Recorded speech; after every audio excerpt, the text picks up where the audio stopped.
Did you know that winning an argument isn't about being right? It's about being persuasive? In fact, the best persuaders rarely argue. They seduce you into agreement. Introduction.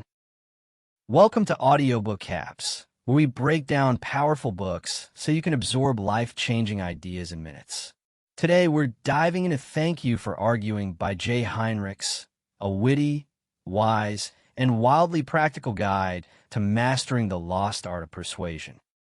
Whether you want to outsmart your boss, win a debate, charm your date, or convince your kid to eat vegetables, this book arms you with ancient rhetorical tools sharpened for the modern world. Let's unpack how Aristotle, Cicero, and even Homer Simpson can teach you to argue less, persuade more, and think like a true rhetorical ninja. Chapter 1. Rhetoric is a timeless tool. Let's kick things off with a simple truth. Arguing isn't about yelling or proving someone wrong. It's about persuasion, and rhetoric is the ancient art that makes it happen. In Chapter 1, Jay Heinrichs makes a bold case. Rhetoric is everywhere. In politics, advertising, parenting, social media, even relationships. Whether you realize it or not, you're persuading and being persuaded every single day. That moment you convince your friend to try a new restaurant, that's rhetoric. When a commercial tugs at your heartstrings to sell you insurance. Rhetoric again. Heinrichs reminds us that rhetoric has been around for over 2,000 years, used by great thinkers like Aristotle, Cicero, and even Socrates. But it's not just for philosophers, it's a life skill. The better you get at it, the more powerful your communication becomes. The key idea here is this. Rhetoric isn't about manipulation, it's about connection. It helps you frame your ideas in a way that resonates. Instead of forcing your view, you're guiding others toward your side, almost like giving them the illusion of choice. And here's the kicker. Heinrichs says learning rhetoric doesn't just make you more persuasive, it also helps you spot when others are persuading you. So you're not just influencing, you're becoming influence-proof. In a world full of noise, this ancient skill just might be your smartest modern advantage. Chapter 2. Know the 3 core appeals. Ethos, Pathos, Logos. If persuasion had a secret recipe, it would have just 3 ingredients: ethos, pathos, and logos. These ancient tools, coined by Aristotle, are still at the heart of every powerful argument today. So what are they? Ethos is all about credibility. Think of it as the "why should I listen to you" factor. If someone comes across as honest, experienced, or relatable, you're more likely to trust them. That's why job interviews and first impressions matter. People buy into you before they buy into your message. Pathos is about emotion. It's how you make someone feel. Politicians use it all the time, talking about a struggling family to pull at your heartstrings. When you share a personal story or paint a vivid picture, you're tapping into pathos. It's what makes your message memorable. Logos is logic, the facts, stats, and reason behind your point. It's the part where you back up your claims with real evidence. This is what most people think arguments are all about. But on its own, it's not enough. Heinrichs' big message here: the best persuaders use all 3, not just cold logic or emotional pleas. It's the balance between trust, feeling, and reason that moves people. So next time you're trying to persuade someone, whether it's your boss, your partner, or your audience, check your mix. Ethos builds trust. Pathos stirs the heart. Logos seals the deal. Chapter 3. Control the tense. Want to instantly take control of an argument? Shift the tense. Jay Heinrichs explains that every argument falls into one of 3 tenses: past, present, or future, and each serves a different purpose. Past tense is about blame. Who did what? Who's at fault? This is courtroom territory, great for assigning guilt, but not for moving forward. Ever been stuck in a fight where both sides just keep bringing up old mistakes? That's past tense dragging things down. Present tense is about values. It focuses on right versus wrong, good versus bad. Think of political debates or moral arguments. This kind of talk can feel righteous, but it rarely solves anything. It's more about identity than action. Future tense, though, that's where persuasion lives. Future tense is about choices and solutions. It answers the question, what should we do next? It's where progress happens. Heinrichs says if you want to win an argument, or at least make it productive, steer it into the future. Instead of arguing, you always forget to take the trash out. Say, how about we set a reminder going forward? When you control the tense, you steer the direction of the conversation. You move from finger pointing to problem solving. And that's how you turn a fight into a fix. So next time you sense an argument brewing, don't go back in time. Push it forward and take control. Chapter 4. Decorum builds credibility. Want people to take you seriously and listen to what you have to say? Then you've got to master decorum. In this chapter, Jay Heinrichs explains that decorum is all about fitting in with your audience's expectations. It's not about being fake, it's about being in sync. If your audience thinks, this person gets me, then you've already won half the battle. Imagine walking into a biker bar wearing a tuxedo or pitching an edgy idea in a stiff corporate boardroom while using slang and memes. Even if your ideas are great, people might tune you out because your style doesn't match the setting. Heinrichs says that when you speak, dress, and behave in a way that reflects your audience's values, mood, and language, they're more likely to trust you. This is where ethos, your credibility, starts to take root. Decorum isn't just about appearances. It's about tone, timing, and attitude. For example, joking during a serious moment can hurt your credibility. But the right joke at the right time, that can boost your likability and influence. Bottom line, people listen to people who feel familiar. If you want to persuade, show your audience you belong in their world. So next time you want to be convincing, don't just focus on what you say. Think about how you say it and whether it fits the moment. Chapter 5. Concede to gain ground. Here's a wild idea. Sometimes the best way to win an argument is to lose a little. In this chapter, Jay Heinrichs introduces a powerful rhetorical move, concession.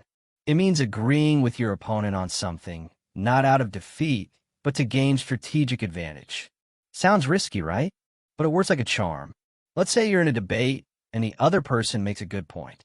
Instead of resisting or getting defensive, try saying, "You're right about that." It instantly disarms them. You're showing humility and maturity, and people respect that. But here's the clever twist. After conceding, you pivot the conversation. You acknowledge their truth and then lead them toward your point. It's like a verbal judo move, using their momentum to shift the direction in your favor. For example, if someone says, "You always focus too much on details," you could respond, "That's true. I care a lot about getting things right." And that's exactly why this issue needs our attention. By conceding, you show confidence, not weakness. You build ethos, calm the tension, and often surprise your opponent.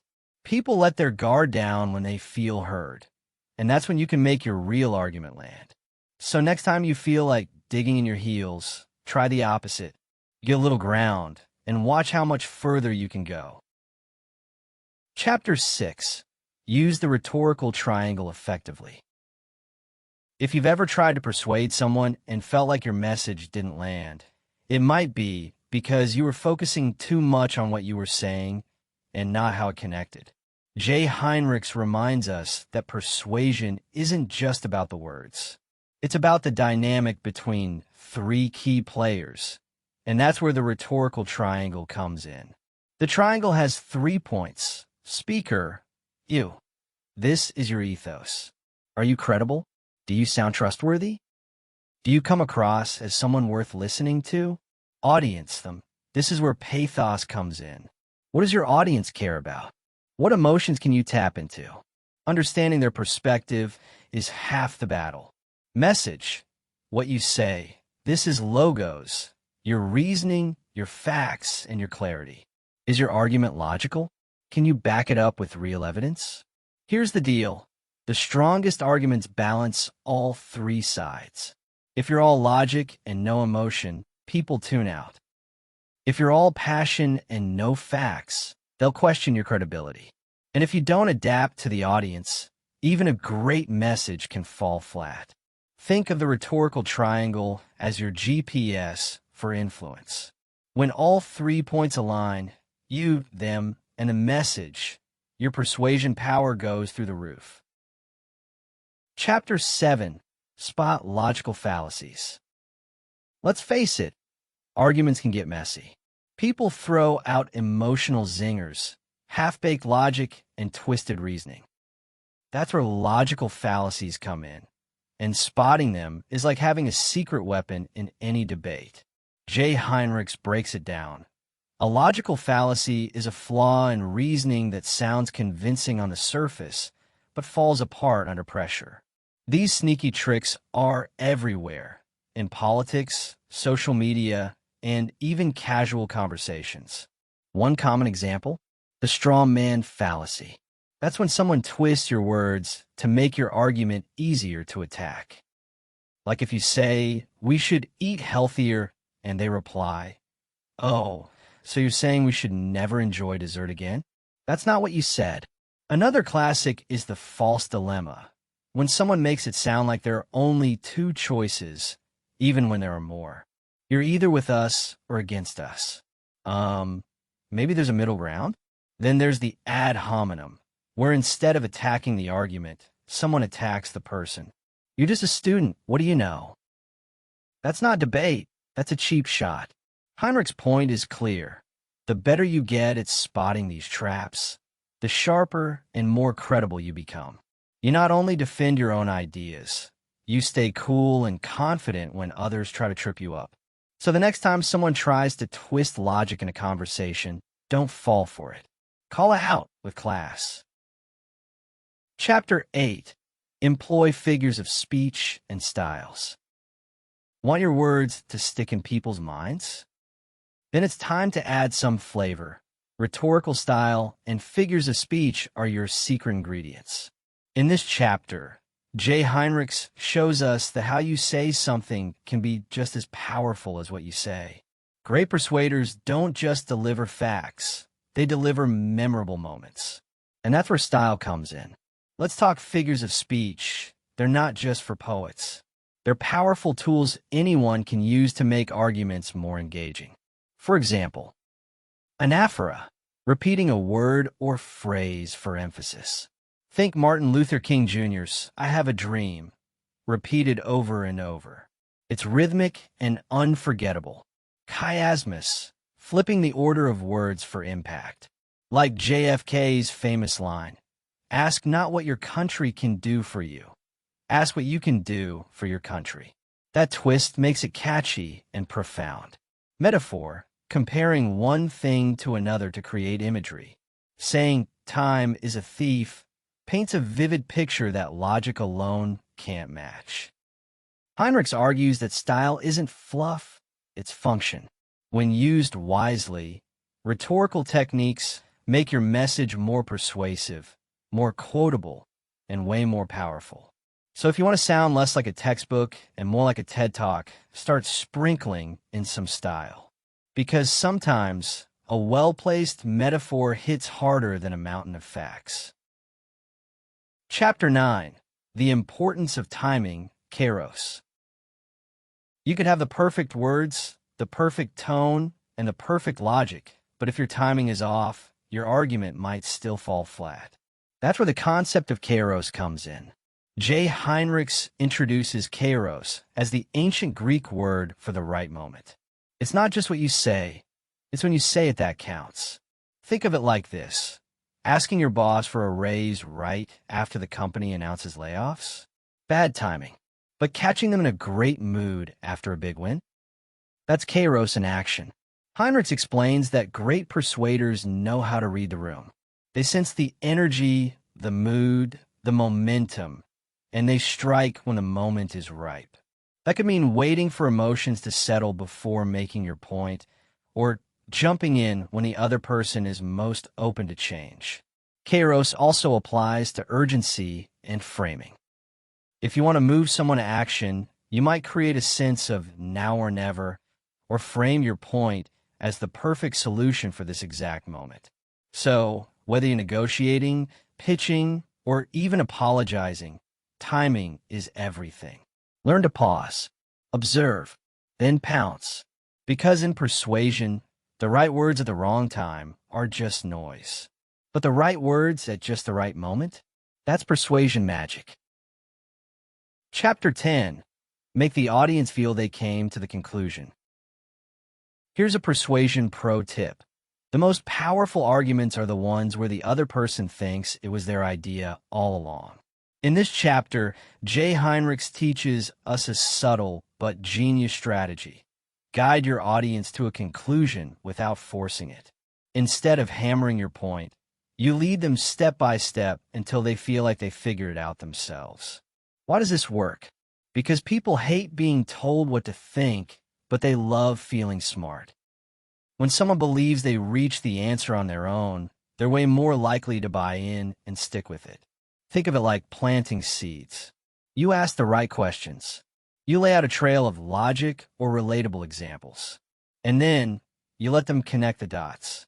It's not manipulation, it's strategic empowerment. For example, instead of saying, you should eat healthier, you might say, have you noticed how much more energy you have when you eat clean for a few days? Boom! You've planted the thought and let them arrive at the conclusion. Heinrichs calls this indirection persuading without pushing. And honestly, it's Jedi-level communication. So next time you're trying to convince someone, resist the urge to win the argument outright. Instead, lead them there, don't shove them. Because when they feel like it's their idea, they'll defend it like it's gold. Conclusion. So there you have it. Thank You for Arguing isn't just a book about debates or fancy speeches. It's a toolbox for life, packed with timeless techniques to help you influence, connect, and communicate better in any situation. From understanding how to build credibility with ethos, stir emotions with pathos, and make your case with logos, to mastering timing, controlling the direction of conversation, and even letting others feel like the idea was theirs. Jay Heinrichs gives you the kind of knowledge that changes how you speak and how you listen. Whether you're navigating work meetings, parenting, dating, or just trying to win an online argument without losing your cool, these skills are game changers. But we've only scratched the surface here. If this summary sparks something in you, I highly recommend picking up the full book.